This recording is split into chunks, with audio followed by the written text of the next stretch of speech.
যেমনি করে আল্লাহর ভাত না খেলে আপনার শরীর ঠিক থাকবে না, যেমনি করে আল্লাহর পানি না খেলে আপনার শরীর ঠিক থাকবে না, যেমনি করে আল্লাহর ফসল তৈরি না করে আপনি জীবন উপকরণ করতে পারবেন না।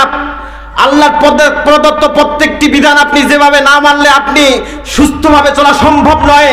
আল্লাহর কোরআন যতদিন পর্যন্ত রাষ্ট্রে পরিচালিত হবে না ততদিন পর্যন্ত রাষ্ট্রে দাউ দাউ করে আগুন জ্বলবে। এই আগুন পৃথিবীর কোনো ব্যক্তি নিভাইতে সক্ষম হবে না। মানুষ মিলাদ করে কোরআন দিয়ে, চল্লিশা করে কোরআন দিয়ে, বাপের জানাজা করে কোরআন দিয়ে, কিন্তু বিয়ে আর কোরআন দিয়ে করতে চায় না, ঠিক না? মানুষটি এতটুকু বোঝা উচিত, আল্লাহ যে প্রদত্ত বাতাস আসে, এই বাতাসে সবচেয়ে বেশি সুখ হয় নাকি আপনি এসির ঘরে যে থাকেন এই এসিরটা বেশি সুখ হয়? কারটা? সবাই বলেন। আল্লাহ যে প্রদত্ত পানি আপনাকে দিয়েছে, এই পানি খেয়ে আপনি যেই সুখটা অনুভব করেন, বাকি আর জিনিস খেয়ে এই সুখটা অনুভব করা যায় কি? তার মানে আপনার দেহের জন্য যাহা কিছু উপযোগী আল্লাহ প্রত্যেকটাই নির্ধারণ করে দিয়েছেন। বান্দা, তোমার ভাত প্রয়োজন, আমি ভাতের ফসল তৈরি করে দিয়েছি। তোমার পানি প্রয়োজন, তোমাকে পানির ব্যবস্থা করে দিয়েছি। তোমার ভিটামিনের জন্য আপেল প্রয়োজন, আঙ্গুর প্রয়োজন, বেদানা প্রয়োজন, প্রত্যেকটার ব্যবস্থা তোমাকে করে দেওয়া হয়েছে যাতে তুমি সুঠাম দেহের অধিকারী হতে পারো, তোমার শরীরটা ঠিক থাকে, তুমি সুন্দরভাবে বসবাস করতে পারো।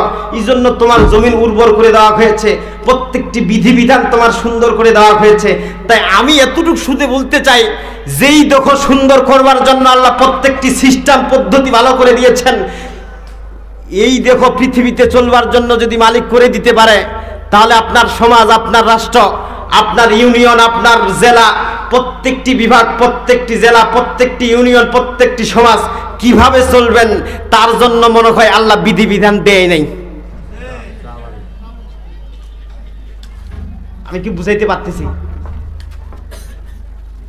যেমনি করে আল্লাহর ভাত না খেলে আপনার শরীর ঠিক থাকবে না, যেমনি করে আল্লাহর পানি না খেলে আপনার শরীর ঠিক থাকবে না, যেমনি করে আল্লাহর ফসল তৈরি না করে আপনি জীবন উপকরণ করতে পারবেন না, আল্লাহর প্রদত্ত প্রত্যেকটি বিধান আপনি যেভাবে না মানলে আপনি সুস্থভাবে চলা সম্ভব নয়। আল্লাহর কোরআন যতদিন পর্যন্ত রাষ্ট্রে পরিচালিত হবে না ততদিন পর্যন্ত রাষ্ট্রে দাউ দাউ করে আগুন জ্বলবে। এই আগুন পৃথিবীর কোনো ব্যক্তি নিভাইতে সক্ষম হবে না। এগুলো কি বাজে কথা ভাই? বাস্তব না বাস্তব? কিন্তু ব্যক্তিগুলো বুঝতেই পারে নাই। আমরা একজন কোরআনকে একক সিস্টেমে ভাগ করে নিয়েছি। যার 3 দিনের দরকার ওই 3 দিনের যায় কোরআন শরীফ পড়িবে, যার 40 হাত দরকার ওই 40 হাত যায় পড়িবে, যার বাম হইছে ওই উঠে যায় পড়িবে। অর্থাৎ এই জাতীয় সিস্টেম ছাড়া কোরআন আমাদের সমাজে আর কোনো কাজে, কথা কি বুঝতেছেন আপনারা? আর কোনো কাজ লাগে? তাহলে সুখটা পাবেন কোথা থেকে? শান্তি আসবে কোথা থেকে?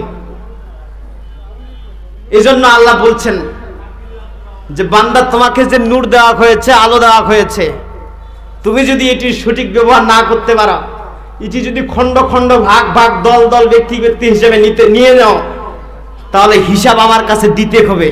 সেটি আল্লাহ বলছেন, আল্লাযীনা জাআলুল কুরআনা ঈদিন فوربك لنسألنهم أجمعين عما كانوا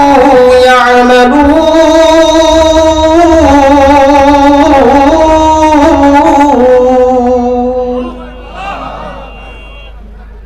الذين جعلوا القرآن عدين,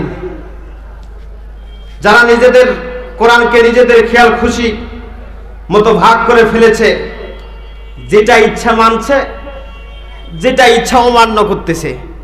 আমাদের বিষয়টা এরকম না ভাই। মিলাদের প্রয়োজন আছে, আমি কোরআন মানব, আমার যতটুকু প্রয়োজন আমি সুবিধা মনে করতেছি আমি ততটুকুই মানব, কিন্তু যেই জিনিসটি আমার কাছে অসুবিধা মনে হচ্ছে তখন আমি এটা কোরআন থেকে আর মানতে রাজি নই, ঠিক না? মানুষ মিলাদ করে কোরআন দিয়ে, 40 করে কোরআন দিয়ে, বাপের জানাজা করে কোরআন দিয়ে, কিন্তু বিয়ে আর কোরআন দিয়ে করতে চায় না। ঠিক না? এটা সুবিধা যার যেটা সেটাই ভাগ করে নেই নি আমরা। তাই আল্লাহ সত্য বললো না মিথ্যা বললাম? মানে যেটা আমার প্রয়োজন আমি সেটা নিচ্ছি, যেটা প্রয়োজন নেই সেটা বাদ দিচ্ছি, মানে 4 সাবজেক্ট। ইচ্ছা খুশি। আসলে কি কোরআন ইচ্ছা খুশি স্বাধীন? কথা বলেন। ভুলে গিয়েছি আমরা মূলত যেই জিনিসটি সর্বোত্তম সেটি আমরা বাদ দিয়েছি, আর যেই জিনিসটি আমাদের বাদ দেওয়ার কথা সেটি আমরা সবচেয়ে গ্রহণ বেশি করেছি। যেখানে যতটুক দরকার ততটুক মিললাম, প্রয়োজন নেই বাদ দিয়ে দিলাম। যদি এরকমই করে থাকো বান্দা, মনে রেখো আমার কাছে তোমাকে আসতে হবে, আমার সাক্ষাৎকার তোমাকে দিতে হবে। সেই দিন কিন্তু তোমার আমি কোরায় গন্ডায় হিসাব বুঝে নিব।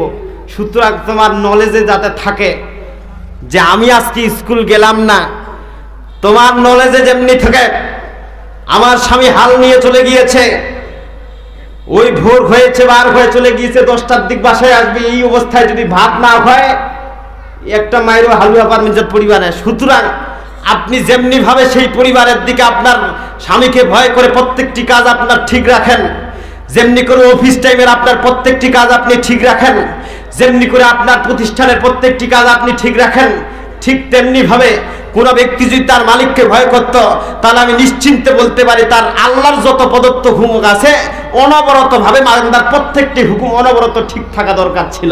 ঠিক না? কিন্তু ঠিক আছে কি? নাই।